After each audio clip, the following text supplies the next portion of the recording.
This is Standing Watch. And now, Evangelist Norbert Link. Greetings, everyone, and welcome back to our Standing Watch program.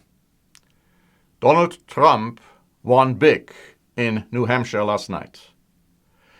And this morning, the press, especially in Europe, whether it is Germany, whether it is Great Britain, reacted with a certain sense of realization what is happening, with amazement, but also with fear and with consternation and with concern. Thinking in terms of the real possibility that Mr. Trump might become the next president of the United States of America. And they are using language describing him which doesn't even come close to the language Mr. Trump might be using or repeating in his rallies. Now, when you look at Iowa and New Hampshire, and of course in Iowa, Mr. Trump got second place, following Mr. Cruz, and then New Hampshire, and you look at the delegates, because that's what's important. You know, each candidate has to have a certain amount of delegates to be nominated, whether it's the Republican or the Democratic side. So looking at the delegates, you will find that Mr. Trump by now has 17 delegates, followed by Mr. Cruz with 10 and Mr. Rubio with 7. So even looking at the delegates, Mr. Trump has already a huge lead. And it doesn't appear that there's any contender, most certainly not from the conservative and established Republican Party, which could actually stop Mr. Trump. When it comes to the Democratic side, the distinction isn't that great. Now, even though Mr. Bernie Sanders, a self-declared democratic socialist, won hugely in New Hampshire last night, just looking at the delegates, he has 34 delegates by now, and Mrs. Clinton has 32. So that is not a huge distinction. And many observers feel that Mr. Sanders has no chance of receiving the Democratic nomination. However, it looks like that his huge success has a lot to do with a protest vote against the Democratic establishment and, in particular, Mrs. Clinton. And of course, there is still this Damocles sword over her head regarding the email scandal. And if the FBI were to recommend charging her, and if President Obama would give the green light to the Justice Department, then of course Mrs. Clinton's run for the presidency would be over. And that's why you hear more and more rumors, not just from the conservative side, also from the Democratic side, that perhaps Mr. Biden should enter the race. And Mr. Bloomberg, the prior mayor of New York, has said that he is contemplating entering the race, but he wouldn't do it in all likelihood as a Democrat, but more like an independent, and that wouldn't help the Democratic Party at all. What is interesting about Iowa and New Hampshire is the fact that when it comes to the Republican side, since the 1980s, no one has ever received the Republican nomination who has not at least won in either Iowa or New Hampshire. Now, of course, when it comes to the Democratic side, that is basically true as well, except for one exception where somebody did receive the Democratic nomination even though he didn't win in either Iowa or New Hampshire. Now, we are not saying that, therefore, because Mr. Trump won big in New Hampshire, that proves that he is going to become the Republican nominee. But it is very interesting to look at those facts. Dr. Ben Carson was interviewed before the election in New Hampshire. And he said that America will receive the leadership it deserves. And that is a profound statement, something which the Church of God has been preaching for years. A nation has the leadership it deserves. If the nation is more or less righteous, the leadership will be more or less righteous. And if the nation is more or less unrighteous, then you have the same kind of a leadership, an unrighteous leadership. So therefore, this is something Dr. Ben Carson pointed out, and I believe in a very ironic but also very sophisticated and factual way. The person who interviewed him apparently didn't quite understand, however, what he was talking about. Now, I like to think in terms of what would happen if Mr. Trump would be the next US president. It appears now a distinct possibility. Now, we have produced a Standing Watch program in August of 2015, where we already hinted at that possibility, when most people didn't even think in terms of that was likely or even possible. That Standing Watch program, you might want to look at it again, check up on me whether what I'm telling you is correct, was titled The Trump Phenomenon, How to Explain It. August 2015. I want to compare now certain statements Mr. Trump made with certain statements Adolf Hitler made. Now, let me be clear. In no way am I trying to compare Mr. Trump's character with the character of Adolf Hitler. That is not what it's talking about here. But it is still interesting to draw some parallels. Now, some people have compared Mr. Trump with Mr. Hitler. Others have said that Mr. Trump should receive the Peace Nobel Prize. So the point is he is most certainly a person who is drawing different reactions. But let's think in terms of some of the things which Mr. Trump said. He said, of course, we are going to make America great again. We are going to have a military so great that nobody will mess with us. We are going to bomb the beep out of ISIS. He talked about that he is the greatest job-creating president God has ever created. And many other things he has talked about. He's talked about the Muslim problem. He's talked about mass deportations. And he's talked about, of course, the huge national debt. It is interesting that Adolf Hitler made similar comments. He talked about the Jewish problems. He talked about mass deportations of the Jews. He talked about the fact that he would create jobs and give the German people jobs. He talked about the fact that he will make Germany great again because after World War I, Germany was on its knees, totally humiliated by the victorious Allies, and so he wanted to give respect back to Germany, so that's what he said. And of course he did talk about the national debt. When it comes to the national debt, in the United States, we have a national debt of now, $17 trillion because of the most recent Congress agreement. It's more like $19 trillion. Pretty soon it's going to be $21 trillion. How in the world can America ever pay that debt back? If you go back to Germany after World War I, the victorious Allies put huge amounts of money on the shoulders of Germany, saying you have to pay those monies back to us because of the damage you have caused since you have started World War I, so they said. And these payments were so huge that Germany could never pay them back. And of course they defaulted, and France, as a consequence, invaded parts of Germany, the so-called Ruhr region.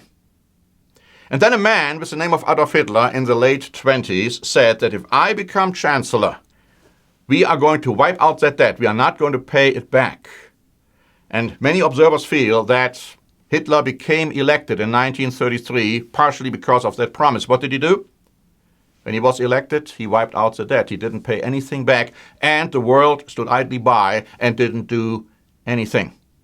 Now, if something similar were to happen under the leadership of a new American president, this time the world would not stand idly by. And that gets me to the situation in Europe. You see, my friends, Germany in particular, but also other European countries, are extremely concerned when it comes to Mr. Trump. They are afraid that Mr. Trump might very well do some of the things he said he would. In addition, Germany and also other European countries are working hard on creating a European army.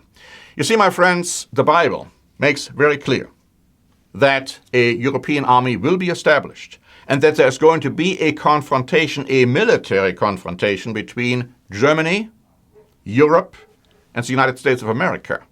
Now, some people say today, oh, that could never happen because America has such a great military power, nobody would dare to attack it.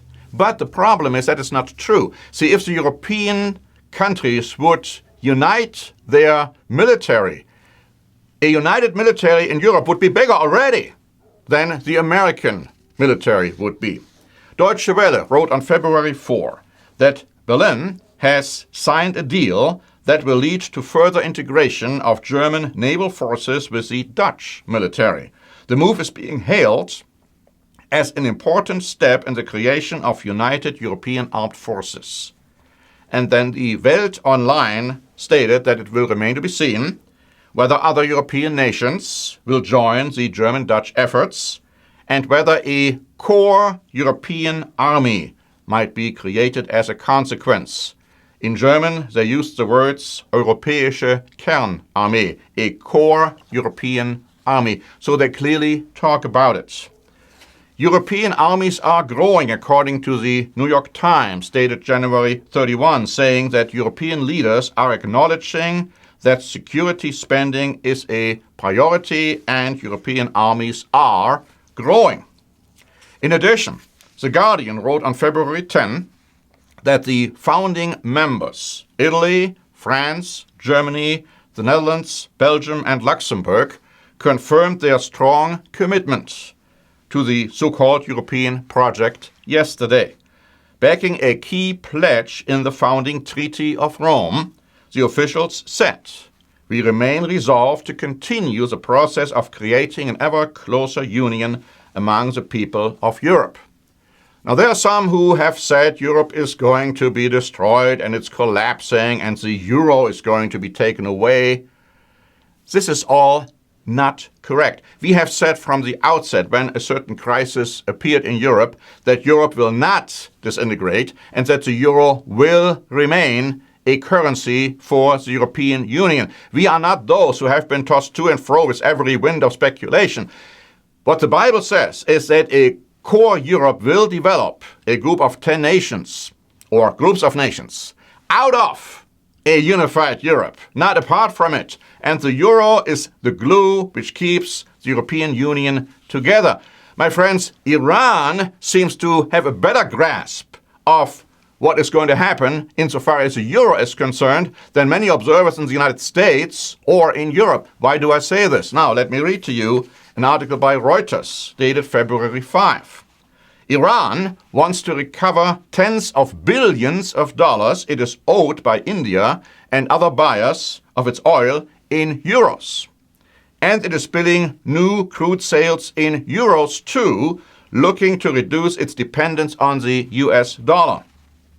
Switching oil sales to euros makes sense, as Europe is now one of Iran's biggest trading partners.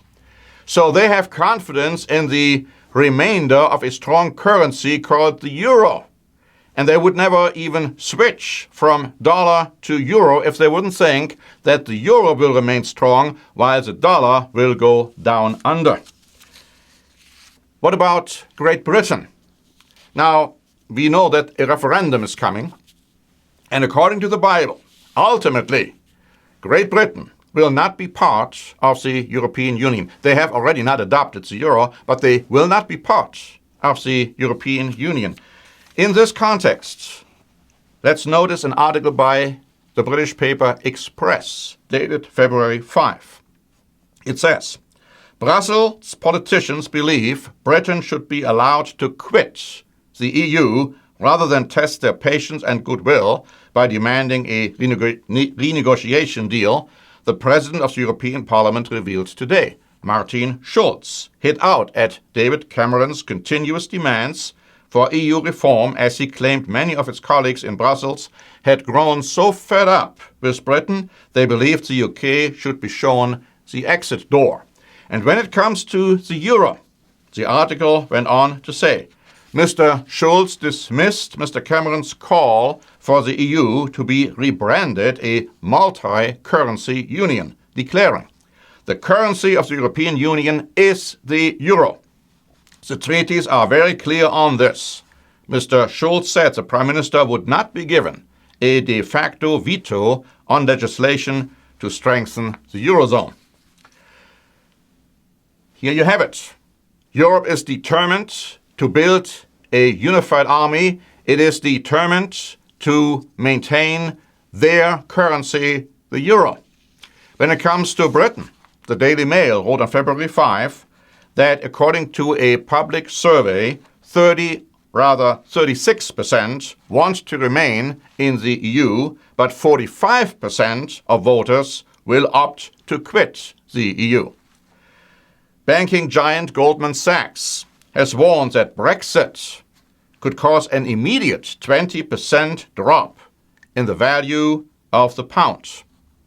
And then here's another article by The Times, dated February 6, according to which multi-millionaire Aaron Banks said, "I think strange things will come out of the referendum. It unleashes strange forces that I do not think anyone really understands yet." I found this to be a remarkable statement because this is the same terminology, the same wording which was used to describe how and when Hitler came to power. And it also was the same terminology which was used when the Berlin Wall fell. I remember how history professors even used the term saying, strange forces are at play here. We cannot even describe the reasons as to why these things are happening. Well, the strange forces can be easily explained if you think in terms of that God has a plan to be worked out here on this earth. He has a plan which is revealed clearly in your Bible. And so he obviously will see to it that his plan will come to fruition in these end times. Now, Bild Online recently wrote that Angela Merkel will probably not resign prematurely because, so they said, there is no leader on the horizon in Germany. Now, they didn't use the word Führer. That would probably strike too close to home. They used the word Anführer, which means the same thing. No Anführer can be seen yet. But the point is, somebody will arise soon. The Bible calls that person the beast in the book of Revelation. Now, some look for the beast at all the different wrong places.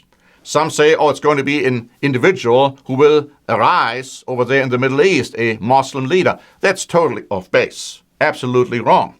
Now, some understand that this leader has to be somebody coming up in Europe, but then they look at countries like Italy, Greece, Poland, France, and other places. But the Bible makes very clear that that is not the place where that beast will arise. That person will arise in Germany, perhaps in Austria, in all likelihood in Germany. And we find in the Bible that when that happens, a military confrontation will occur between Europe under German leadership on the one hand, and Great Britain and the United States on the other hand. That's what the Bible tells you, my friends, and that is why it's so important to realize what is happening in the United States, in Europe, in the UK, and also, as I pointed out in a recent program, in the Middle East. Watch the Middle East. In order to help you to better understand what is prophesied, I'd like to introduce you to 3 booklets of ours. One is the 10 European revivals of the ancient Roman Empire. Another one is Europe in Prophecy. And the third one, which is very important for you to understand, is the fall and rise of Britain and America. All of what we are seeing right now is the beginning of fulfilled prophecy. You should be aware of the fact that this is not coincidental. God has a plan, and God is working out his plan down here below. Thank you very much for listening. This is Norbert Link for the Standing Watch program.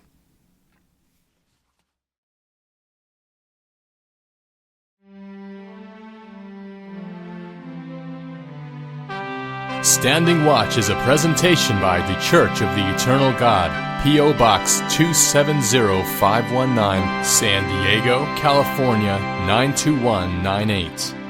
More information is also available at our website, eternalgod.org.